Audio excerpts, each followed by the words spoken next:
السلام علیکم و رحمت الله و برکاته. و بسم الله خدایا تیز کن تیغ زبانم را، و رحمان و رحیمت نصرت کریم گردان بیانم را. هیچ نام خوشتر در جهان به بسم الله نیست، زان که بخشنده عصیان و جز الله نیست.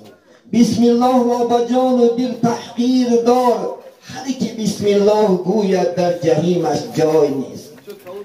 اولا این اهل خاندان و این استاد محترم و این برادرانی که امروز توی نبیرشون انشاءالله پیشواد میگیرن، تبریک و مبارکباد میگیم. الله سبحانه و تعالی این توی برای کل ما و شما الله سبحانه و تعالی اله مبارک بگرداند. همین کودک خداوند یعنی عمری دراز دید، رزقی فراخ دید، مثل باباهاشو یعنی وطن پرور، مثل باباهاشو در جمعیت خدمت میکنه که هر دی بابا هم ارگینال الحمدلله.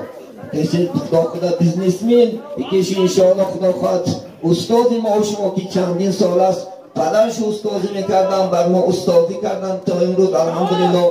فرزنداشون برای خدمت خلق همیشه کمر همت بستگی هستن. چندین انشاءالله کارخانه دارن. الله سبحانه و تعالی در کارخانه هاشو، در یعنی علماشو، در عمراشو خدا برکات کرد. در دوره های پیری خدا خواهد این نبیره ها شیرینی و لذتاش چشیدن الله نصیبه بدارد. و این کودک هم خدا عمری دراز کرد، رزقی فراخ کرد در آینده یکی عالمان و کاریانی با عملش نشه الله نصیبه بدارد. و این چنین روز خرسندی را الحمدلله و کل خاندان ما شما الله نصیبه بدارد. محترم جماعت، موضوع اساسی ما و شما زنا است. من امروز میبینم در اکثر کوچه ها میبینم شاهد میشیم انشاءالله جوان پسرها و جوان دخترها ما شما روز از روز بجای ناموس بجای ایماندار به ایمانشون رفته سالیان. روز از روز زنا آج گرفت، روز از روز زنا بال و قناتاش در جمعیت کشاد که امروز من شاهد هستم انشاءالله چندین حادثه ها، چندین واقعه ها، چندین آیله ها و علوم شکست است. حتی که جوان ها به جوان ها علاقه کردن امروز سنت دانستن بدبختی تا چی اندازه امروز جوان ها به جوان نون دختر ما داری با جوان به جوان امروز بعد در خلافت اینترنت ها میبینیم بعضی جاها رو میشنویم امروز حتی مرد به مرد علاقه کردن سنت دانستن هم بدبخت ها. ولی ما زن نکن با امروز چی حادثه ها چی ناخوشی ها. من برای شما زنا ها شرح میتیم. زنا چیست؟ زنا عزیزان من به نکاح دو جوان، یک جوان و پسر و دختر یک جای شدن زنا میگن. کسی که به نکاح یک جای می شود این گناه کبیره است. یکی گناه 70 خداوند 70 نمود گناه هم منکرگی است، یکیش یک زنا است عزیزان. بدون زنا چی است؟ عاقبت زنا به شرمی است، زنا به حیاگی است عزیزانی من. زنا دراننده پرده ناموسا هست، ناموس تا پردهش میدرونن. زنا عزیزانی من با وجود آرنده فرزندهای چی است؟ یتیم است. من چندین آیله ها ما میشنیم از سبب زنا جداش رسیدن با 4 فرزند، با 3 فرزند، با 5 فرزند امروز جداش رسیدن. چندین در قماق یعنی حبسخانه خواب است امروز از روی زنا. ما کور نیستیم انشاءالله خدا خواهد، ما دیده سادیم. حتی چندین برادر ما حتی در شهرهای روس هم دیدیم چندین برادرها بیچاره اون دخترهایی که روسا هستن تجاوز کردن امروز در حبسخانه ها جزاش میگیرن. این جزای دنیا میشه ولی جزای آخرش هست، جزای آخرشون برای شما معلوم میکنم. ببینید زنا ویران کننده آیله هاست. چندین کودکا سرگرشته رفته از سبب زنا که امروز زنا بچه با تلفن هم زنا داریم، حتی با تلفن زنا کرده سادیه، حتی اینکه روی راست زنا کرده سادیه. چنان به ناموس شدیم، چنان به غیرت شدیم. ما مسلمانیم الحمدلله، مسلمان باید که انشاءالله باید که مسلمان این کار نکنه. برای مسلمان ناموس در کار. مسلمان میدانی چی است؟ زنا چی است؟ زنا عزیزانی من عاقبتش به کسری آوردن گوناگون کسری ها هست. نفس کسری سپید و شما معلوم نیست، حتی در کشلاقی ما شما سپید شدگی بچه ها هست، سپید شدگی دختر ها هستن. باید مسلمان سپید نشود، باید مسلمانی کسری نبردارد. نه از کجا آوردی؟ شهرهای امروز رفتی در حیات خودی زن ندیدگی آرید، هر گونه گناه کردی امروز من این کسری ها با آیلت آوردی، آیلوی زمینی سپیدا هست امروز میشونی. خدا نگه دارد. باید مسلمان انشاءالله بنیکای صحیح حیات زندگی خوب کند، باید که انشاءالله سپید نشود. این کسری خدا در دنیا فرا گرفت. اگر ایام نبرد تمامی طبیبای دنیا تمامش اگر برای سپید امروز خدا خواهد اگر داری هم خدا باید کسری میگه، چونکه خدا راضی نیست. خدای من یعنی چی است؟ و این دنیا آوردن بسیار مصیبت ها است. من امروز آدمان کسری فشاری خیش دست است، اکثرش از دینا میشود یا نبرد، چونکه خدا که راضی که نیست. انشاءالله الله، چونکه انجینری ما شما الله هست، الله یک میکروب که هم میفتد اصلا ها میگیرید 10 سال 15 سال خانه به میشه.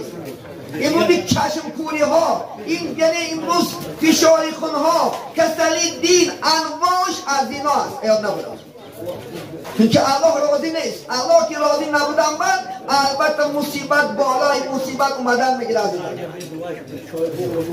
من برای شما یک دلیل میارم. من منچه گفتگی ما شما باید داریم، دختر داریم. این دختر من خواهیم اگر سفزته باشد میپرسید.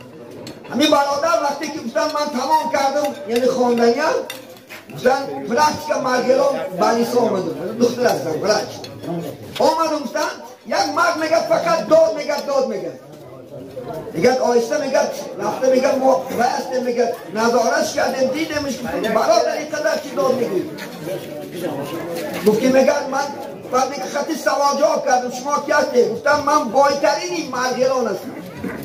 و این قدر شما داد میگی؟ گفتن من چنان بایی بودم که تمامی پول من در رئیس دینا صرف کردم. من گفتگی دخترها را تجاوز کردم.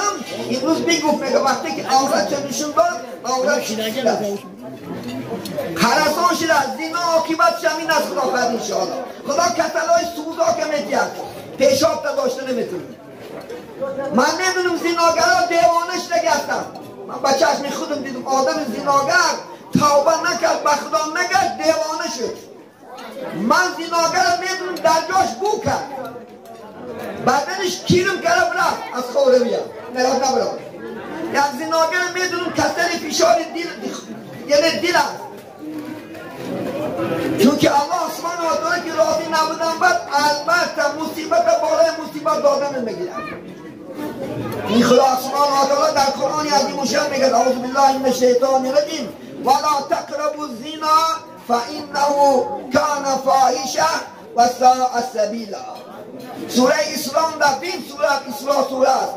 اسلام سورهش الله میگه که شما با زنا نزدیکی نکنید، چونکه زنا چی است؟ این چی است؟ بے شرمی است، بے حیایی است، برای هلاکت است. اکثر اگر زنا کردن گیری عاقبت ماشین چپه میشه. من میدونم یک زناگر 5 ماشین چپه کرده، 5 ماشینش در راه راست چپش دیگه، چونکه زناگر بود. خدا مصیبت بالای مصیبت دادن میگیره. حال شما برای باشیدن چقدر حرکت میکنی شما روز خانه میگه نه این کود میمونی نه یک کود میمونی نه که وقتی که زنا کی کردی الله بلا زدن میگیره. آفت بالای آفت مودن میگیره. خدا خواهد انشاءالله. خدا یک درد میدید ماها سالها 5 سال و 10 سال سیده میرهیم، چون که خدا راضی نیست. خدا افتاد که وساء سبیلا این راهی بده ای مردم با این نزدیکی نکن عاقبت شما است. خدا افتاد اینه من نگفتم. الله سبحانه و تعالی این سه بلای ما شما بیان دارد. پیامبری بزرگوارش گفتن شما گفتن از زنا دور شوید، چون که زنا 6 تا گفتن عذاب دارد. 3 عذابش در همین دنیا است و 3 عذابش در آخرت است. عزیزان این حدیث مبارک رسول الله صلی الله علیه و سلم از حدیث صحیح است. 3 که در همین دنیا است، یکم از خاندانش الله سبحانه و تعالی برکه میگرفته است. از خاندان چنان برکه میگیرد که نان یافتن نمیابی، نان خوردن نمیابی، نان خوردن نمیابی. خدا تو اگر ملیاردر باشیم، خداوند در یک ماه، در نیم ماه تمامی خدا خود بانکراتت میکنه، تمامی دنیا گم میشود. هزار بد داد و هزار بد گریه کن. خدا سبحانه و تعالی برکه از خاندان با برای برکه کردن هر روز با ختم میکنی. با در رسی مرده اومده است، برای کارش ندوست زیناگره میگه زنگ یک چراغ کن. این چراغ دروغ است خودش. این چراغ این چی است؟ این چراغ کردن این خرافات است. در اسلام حرام است چراغ کردن. با چراغ که من دعا کن پیش فلان بره، پیش مستان بره، یکی اوی نمیکنه که خدا خد عاقبت برای چیه؟ چندین زناگران نشده برفتن من در همونجا. حیات نبرا که عزیزانی من، همون دخترای روس هم دختری حسابش کن. حیات نگه که تو با دختری روس زنا میکنی و این زنا نمیشود.